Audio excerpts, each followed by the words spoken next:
Uma declaração polêmica do presidente Lula da Silva gerou um enorme tumulto nas redes sociais, desencadeando uma forte discussão entre os brasileiros e os portugueses pouco tempo após a CNN Portugal partilhá-la.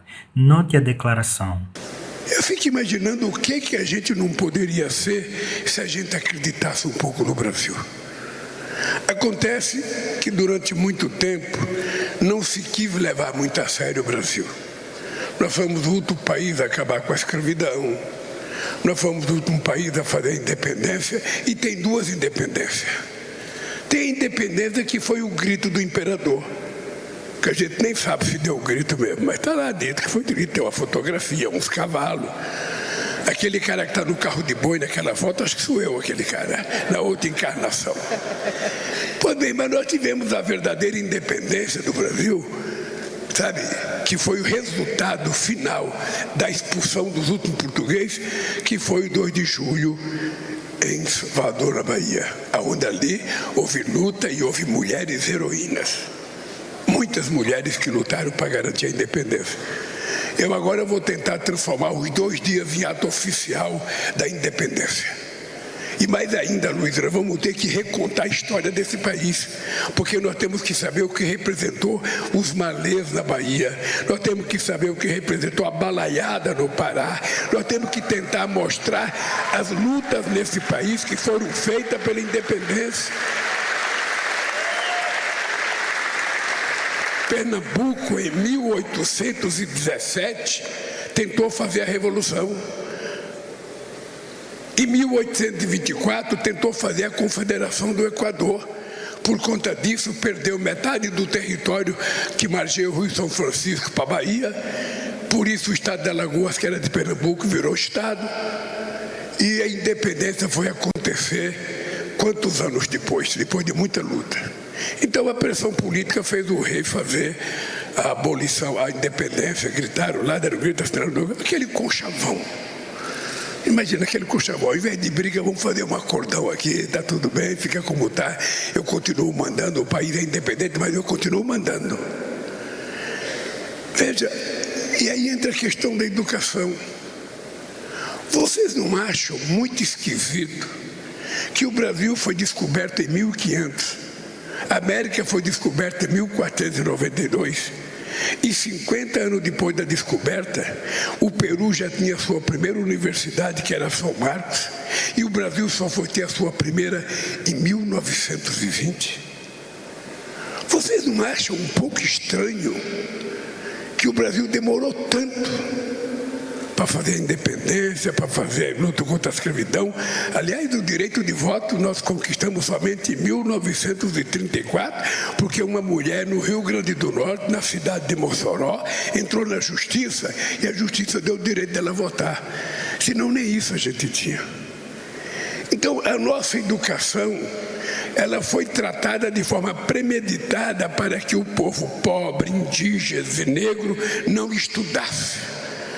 A elite que tinha o dinheiro poderia mandar estudar em Paris, poderia mandar estudar em Londres, poderia mandar estudar em Chicago, poderia mandar em Coimbra, em Portugal. O pobre não. Na verdade, este pronunciamento foi feito no ano passado, no dia 2 de julho, ainda nas mesmas comemorações. Todavia, a indignação surgiu do facto de o presidente Lula da Silva aparentemente ter reafirmado esta ideia ainda neste ano, ontem, no dia 1 de julho.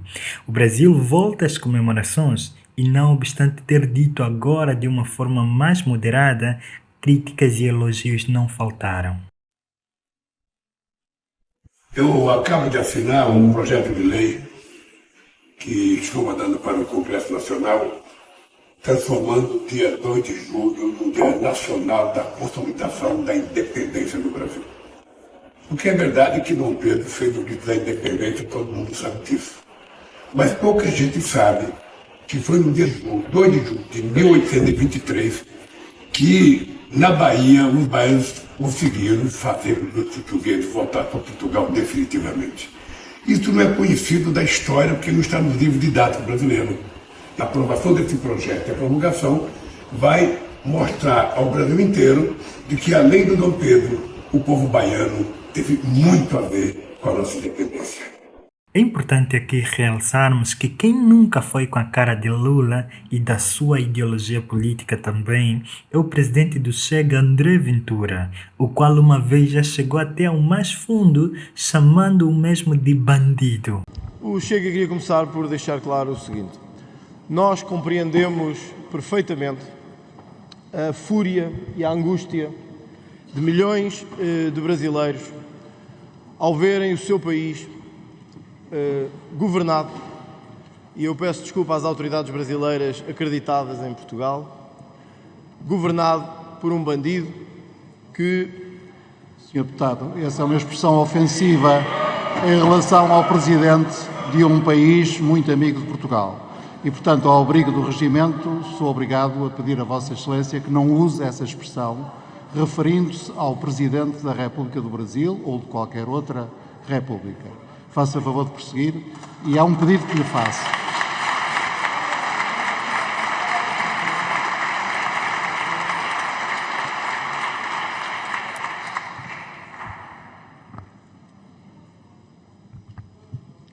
Sr. Presidente, compreendo perfeitamente e por isso fiz essa introdução. É difícil dirigirmos ao Presidente do Brasil de outra forma. E eu compreendo que... E eu compreendo por isso a indignação de milhões de brasileiros. Aquilo que aconteceu em Brasília nos últimos dias, nas últimas semanas... Senhores deputados, o Sr. Deputado André Ventura está no uso da palavra e da mesma forma que lhe pedi que não usasse expressões que coubessem sob a alçada do artigo 89 do Regimento, peço a todos os outros deputados o mesmo. Sr. Deputado, faça favor de prosseguir. Aqui, em Portugal, nós não temos dúvidas. Jair Bolsonaro é o Presidente que os brasileiros precisam, é a escolha certa neste momento. Muitas vezes não há duas oportunidades. E este é um momento em que não vai haver duas oportunidades. O regresso de Lula da Silva ao poder é uma tragédia para os brasileiros, é uma tragédia para a América Latina e é uma tragédia para o mundo que fala português.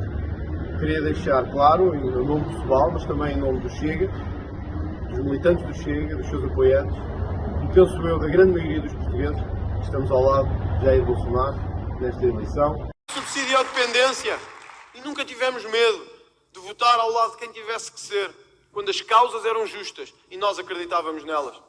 Fomos repreendidos por Augusto Santos Silva, fomos. É uma medalha. Igual à mesma repreensão de Ferro Rodrigues. É uma medalha. É uma medalha.